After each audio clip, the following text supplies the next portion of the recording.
Real Madrid have launched Man City out of the Champions League in the round of 32. I think we've got a new favourite to win the competition. Real Madrid were absolutely fantastic. And Man City had some fundamental issues going wrong in the home game and now in the Bernabeu. We're going to break down what went wrong for Man City in the game and obviously the big goals as well. Make sure you subscribe if you're new. Would really appreciate it.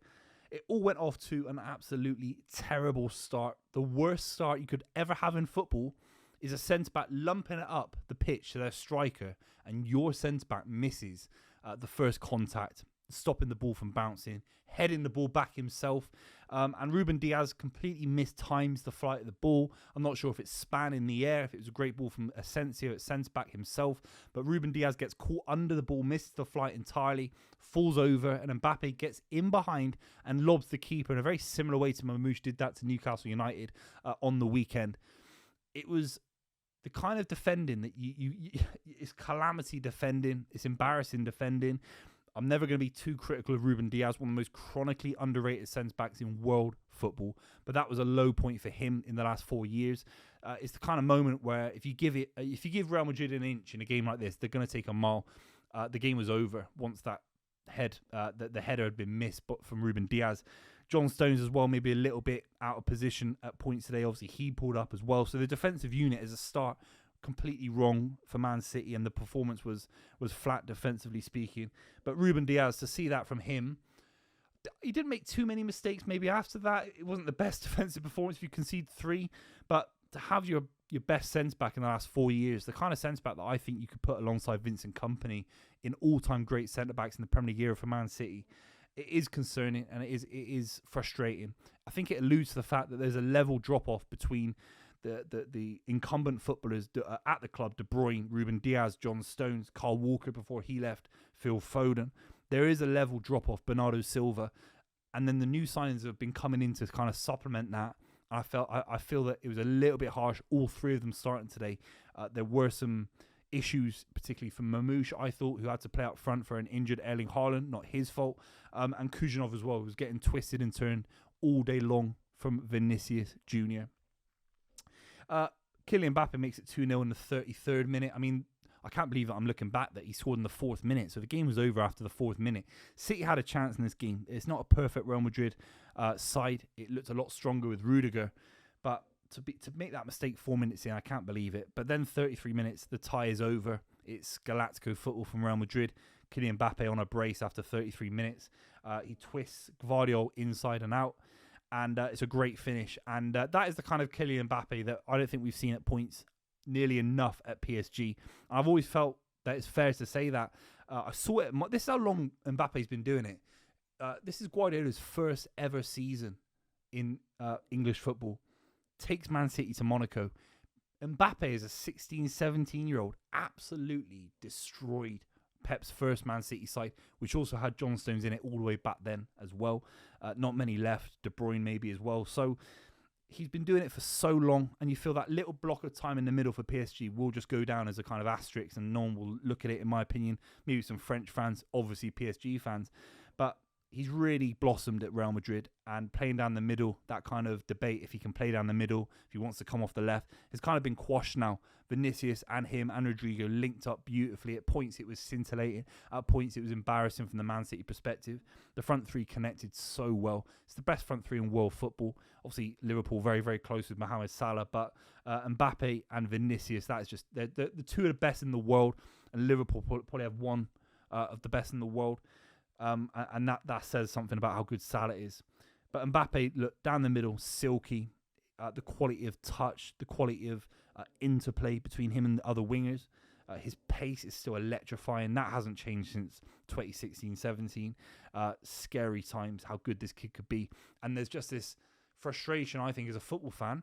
As much as I don't want to see Mbappe score hat-tricks against Man City, there is this frustration as a football fan that maybe we didn't see enough of Mbappe early on. Football's a very strange sport. You can have a chronic injury or go to the wrong club, and you don't see enough of a footballer in their peak, and you feel like you've maybe lost out on it a little bit, if that makes sense. And Mbappe at PSG, for the amount of time that he was at PSG, I think is a little bit of a waste of talent. But at Real Madrid, he's rectifying that, and I'm sure he'll blossom to win multiple Champions Leagues at Real Madrid. But we saw it today against Man City, and it was sad to see. 61 minutes in the second half. Look, Pep couldn't make any changes. Erling Haaland not being on the side absolutely decimated Man City's ability to get up the pitch, to link up play. Mamouche couldn't come short. Mamouche couldn't get in behind. Mamouche was getting bullied at points by Valverde, bullied at points by Rudiger. Rudiger was bullying Foden. Rudiger was absolutely fantastic, but City had no focal point. At that point, City looked formationless. At points, Man City looked Guardiola-less in how they were going to approach the game. Didn't keep the ball well enough at key periods. I thought Nico Gonzalez was okay. Obviously gets the consolation goal as well. But City just looks completely shot of confidence, completely shot of energy. Ilkay Gundogan, there was a moment in the first half where there was a big moment for City. Big moment. 1-0 down. Keep the ball for 5-10 minutes like City used to do so well. And he plays the ball into a Real Madrid midfielder. He runs away with it, and Ilkay Gundogan has to foul him. And it's so and he's getting high fives from his teammates, and it's fair enough, but it's so frustrating because Ilkay Gundogan is giving the ball away. Completely easy pass, giving the ball away simple.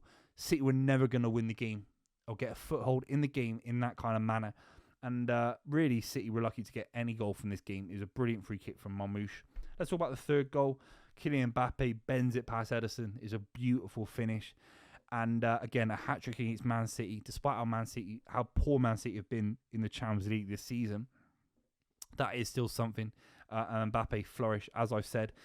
An overview has to be that there's an element of sadness, I think. There's an element of sadness because you're looking at some of the players on the bench.